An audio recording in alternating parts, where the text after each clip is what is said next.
శ్రీ మహాగణాధిపతయే నమః. శ్రీమాత్రే నమః. మాచిరాజ్ భక్తి ప్రేక్షకులందరికీ నమస్కారం. నవగ్రహాలలో బుధుడు ఏప్రిల్ 30వ తేదీ ఉదయం 6:55 మీనరాశిలో నుంచి మేషరాశిలోకి ప్రవేశిస్తున్నాడు.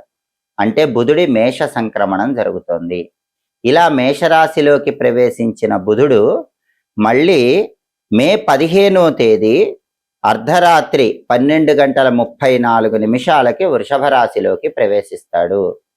అంటే ఏప్రిల్ 30వ తేదీ నుంచి మే 14వ తేదీ వరకు బుధుడు మేషరాశిలో ఉంటాడు. బుధుడి మేష సంక్రమణం 12 రాశుల మీద ఎలాంటి ప్రభావాన్ని కలిగింపజేస్తుందో, ఏ రాశులకి బుధుడి మేష సంక్రమణం విశేషంగా యోగిస్తుందో, అనుకూల ఫలితాలు ఇస్తుందో, ఏ రాశులకి బుధుడి మేష సంక్రమణం వ్యతిరేక ఫలితాలు ఇస్తుందో, బుధుడు మేషరాశిలోకి ప్రవేశించటం అనేది 12 రాశుల వారికి ఎటువంటి ప్రభావాన్ని కలిగింపజేస్తుందో, అనుకూల ఫలితాలు రెట్టింపు చేసుకోవటానికి, వ్యతిరేక ఫలితాలు తగ్గింపజేసుకోవటానికి బుధుడికి సంబంధించిన ఎలాంటి శక్తివంతమైన సులభమైన పరిహారాలు పాటించాలో ఈ వీడియోలో మనం తెలుసుకుందాం. తదుపరి సింహరాశి. సింహరాశి వాళ్ళకి బుధుడి మేష సంక్రమణం వల్ల ఏర్పడేటటువంటి ఫలితాలు పరిశీలించినట్లయితే ఏప్రిల్ 30వ తేదీ బుధుడు మేషరాశిలోకి ప్రవేశించగానే సింహరాశి నుంచి లెక్కబెట్టినప్పుడు సింహం, కన్య, తుల, వృశ్చికం, ధనుస్సు, మకరం, కుంభం, మీనం, మేషం. బుధుడు ప్రవేశించిన మేషరాశి సింహరాశి వాళ్ళకి 9వ రాశి అవుతుంది. కాబట్టి జ్యోతిష శాస్త్ర గోచార గ్రంథాల ప్రకారం జన్మరాశి నుంచే లెక్కబెట్టినప్పుడు వచ్చే 9వ రాశిలో బుధుడు ఉన్నప్పుడు ఆ బుధుడు వ్యతిరేక ఫలితాలు ఇస్తాడు. కాబట్టి ఆ వ్యతిరేక ఫలితాల నుంచి బయటపడటానికి సింహరాశి వాళ్ళు బుధుడికి సంబంధించిన శక్తివంతమైన పరిహారాలు చేసుకోవాలి. మరి సింహరాశి వాళ్ళకి వాళ్ళ రాశి నుంచి చూసుకున్నప్పుడు 9వ స్థానంలో ఉన్న బుధుడు ఎలాంటి వ్యతిరేక ఫలితాలు ఇస్తాడు, ఏ ఏ విషయాల్లో వ్యతిరేక ఫలితాలు ఇస్తాడు, ఆ వ్యతిరేక ఫలితాల నుంచి బయటపడటానికి పాటించాల్సిన శక్తివంతమైన పరిహారాలు ఏంటి, ఈ విషయాలు పరిశీలిస్తే సింహరాశి వాళ్ళకి 9వ స్థానంలో ఉన్న బుధుడు ఏప్రిల్ 30వ తేదీ నుంచి మే 14వ తేదీ వరకు నిర్లక్ష్యం వచ్చేలాగా చేస్తాడు. అంటే విద్యార్థులైతే చదువుదాంలే, తర్వాత చదువుకోవచ్చు, అలాంటి నిర్లక్ష్యాన్ని ప్రదర్శిస్తారు. సింహరాశి ఉద్యోగస్తులైతే బాస్ ఒక టాస్క్ ఇస్తే ఆ టాస్క్ తర్వాత చేద్దాంలే అన్న నిర్లక్ష్యాన్ని ప్రదర్శిస్తూ ఉంటారు. వ్యాపారస్తులైతే వ్యాపారం తర్వాత చూసుకుందాంలే అన్న నిర్లక్ష్యాన్ని ప్రదర్శిస్తూ ఉంటారు. అంటే 9వ స్థానంలో ఉన్న బుధుడు సింహరాశి వాళ్ళకి విద్యారంగం కానీ, ఉద్యోగ రంగం కానీ, వ్యాపార రంగం కానీ వాళ్ళ రంగంలో ఎక్కువ నిర్లక్ష్యాన్ని కలిగింపజేస్తాడు. కాబట్టి సింహరాశి వాళ్ళు గుర్తుపెట్టుకోవాల్సిన విషయం ఏంటంటే నిర్లక్ష్యం వద్దు, పని మీద శ్రద్ధ పెట్టే ప్రయత్నం చేయాలి. అలాగే సింహరాశి వాళ్ళకి 9వ స్థానంలో బుధుడు అలసత్వాన్ని కలిగింపజేస్తాడు. అంటే ఏదైనా ఒక పని ఉంటే ఆ పని మీద ఆసక్తి ప్రదర్శించరు, ఆ పని చేయటానికి ముందుకు రారు, సాధ్యమైనంత వరకు తప్పించుకోవాలి ఆ పని నుంచి అనే ఆలోచన 9వ స్థానంలో బుధుడు సింహరాశి వాళ్ళకి కలిగింపజేస్తాడు. అలాగే కీర్తి ప్రతిష్టలకు భంగం వాటిల్లేలాగా చేస్తాడు. కాబట్టి మీ కీర్తి ప్రతిష్టలు, గౌరవ మర్యాదలకు భంగం వాటిల్లకుండా సింహరాశి వాళ్ళు ప్రత్యేకమైన జాగ్రత్తలు తీసుకోండి. అసత్య వాచాలత్వాన్ని కలిగింపజేస్తాడు. అంటే 9వ స్థానంలోకి బుధుడు రాగానే సింహరాశి వాళ్ళు ఏప్రిల్ 30 నుంచి మే 14 వరకు చాలా వరకు అన్ని విషయాల్లో అబద్ధాలు చెప్తూ ఉంటారు. ఈ అబద్ధాలు చెప్పే లక్షణాన్ని తగ్గించుకునే ప్రయత్నం చేయాలి. దానికి కారణం మీకు 9వ స్థానంలో ఉన్న బుధుడే. అలా అబద్ధాలు చెప్పేలాగా మిమ్మల్ని ప్రేరేపిస్తాడు. కాబట్టి అబద్ధాలు చెప్పకుండా ఉండే ప్రయత్నం చేయటం సింహరాశి వాళ్ళకు అవసరం. అలాగే సంతాన పరంగా కూడా తగిన జాగ్రత్తలు సింహరాశి వాళ్ళు తీసుకోవాలి. ఎందుకంటే ఈ సమయంలో ఏప్రిల్ 30 నుంచి మే 14 మధ్యలో సింహరాశి వాళ్ళ పిల్లలు బండి మీద వెళ్తున్నా, కారులో వెళ్తున్నా, కింద పట్టం ఇలాంటివి కూడా 9వ స్థానంలో బుధుడు కలిగింపజేస్తాడు. కాబట్టి మీ పిల్లల జర్నీస్ విషయంలో సింహరాశి వాళ్ళు చాలా కేర్ఫుల్గా ఉండాలి. వాళ్ళు ఎక్కడికైనా ప్రయాణ నిమిత్తమై వెళుతూ ఉంటే ప్రయాణం సురక్షితంగా జరిగేలాగా తగిన జాగ్రత్తలు తీసుకోవటం అవసరం. ఎందుకంటే ఏప్రిల్ 30 నుంచి మే 14 మధ్యలో 9వ స్థానంలో ఉన్న బుధుడు ఖచ్చితంగా సింహరాశి వాళ్ళ సంతానానికి ఏదో ఒక చిన్న ప్రమాదాన్ని కలిగింపజేసే అవకాశం ఉంటుంది. కాబట్టి ప్రయాణాల పరంగా పిల్లల ప్రయాణాల విషయంలో బాగా జాగ్రత్తగా సింహరాశి వాళ్ళు వ్యవహరించాలి. కాబట్టి ఏప్రిల్ 30 నుంచి మే 14 మధ్యలో సింహరాశి వాళ్ళు తప్పకుండా పాటించవలసిన ముఖ్యమైన నియమాలు ఏంటంటే మీరు చేస్తున్న వృత్తిలో నిర్లక్ష్యం పనికిరాదు. అలాగే సాధ్యమైనంత వరకు అబద్ధాలు చెప్పకుండా ఉండే ప్రయత్నం చేయాలి. పిల్లలు ఎక్కడికైనా ప్రయాణమై వెళ్తున్నప్పుడు ఆ ప్రయాణాల పట్ల అప్రమత్తంగా ఉండాలి. ప్రయాణాలు జాగ్రత్తగా జరిగేలాగా చూడాలి. ఈ 3 జాగ్రత్తలు తీసుకుంటూ బుధుడికి సంబంధించిన శక్తివంతమైన పరిహారాలు చేసుకుంటే 9వ స్థానంలో బుధుడిచ్చే వ్యతిరేక ఫలితాల నుంచి సింహరాశి వాళ్ళు ఈ సమయంలో సులభంగా బయటపడి అనుకూల ఫలితాలు పొందవచ్చు. ఏప్రిల్ 30వ తేదీ బుధుడి మేష సంక్రమణం 12 రాశులలో కొన్ని రాశులకు అనుకూల ఫలితాలను కలిగింపజేస్తుంది, కొన్ని రాశులకు వ్యతిరేక ఫలితాలు కలిగింపజేస్తుంది. అనుకూల ఫలితాలు వచ్చే రాశుల వాళ్ళు అనుకూల ఫలితాలు రెట్టింపు చేసుకోవటానికి, వ్యతిరేక ఫలితాలు ఉన్న రాశుల వాళ్ళు ఆ వ్యతిరేక ఫలితాలు పూర్తిగా తొలగింపజేసుకోవటానికి బుధుడికి సంబంధించిన శక్తివంతమైన పరిహారాలు చేసుకోవాలి.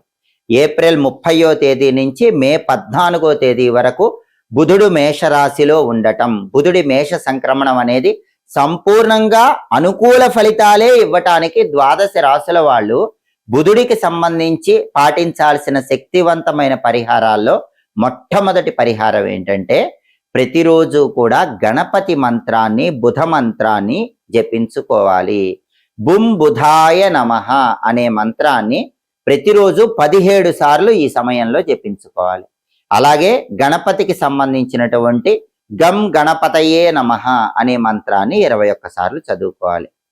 బుం బుధాయ నమః మంత్రం 17 సార్లు, గం గణపతయే నమః మంత్రం 21 సార్లు ఏప్రిల్ 30 నుంచి మే 14 మధ్యలో ప్రతిరోజు జపించుకుంటే బుధుడి మేష సంక్రమణం పూర్తిగా యోగిస్తుంది. అలాగే ఈ సమయంలో స్నానం చేసిన తర్వాత ప్రతిరోజు కానీ లేదా బుధవారం పూట కానీ ఉత్తర దిక్కులో దీపాన్ని వెలిగించండి.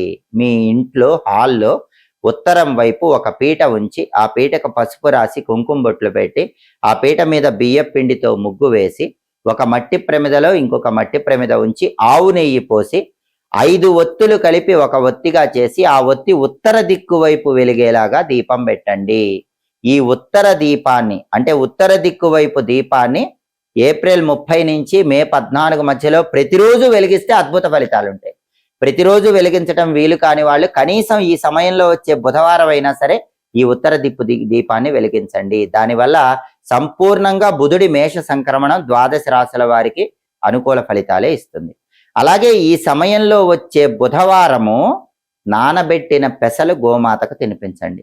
లేదా కేజింబావు పెసలు ఆకుపచ్చ వస్త్రంలో మూటగట్టి ఏప్రిల్ 30 నుంచి మే 14 మధ్యలో వచ్చే బుధవారాలు ఉదయం 6 నుంచి 7 మధ్యలో కానీ మధ్యాహ్నం 1 నుంచి 2 మధ్యలో కానీ దేవాలయంలో బ్రాహ్మణుడికి దానం ఇవ్వండి. దానివల్ల కూడా బుధుడి మేష సంక్రమణం అనుకూల ఫలితాలు ఇస్తుంది. అలాగే ఏప్రిల్ 30 నుంచి మే 14 మధ్యలో వచ్చే బుధవారాలు ఉపవాసం ఉండండి.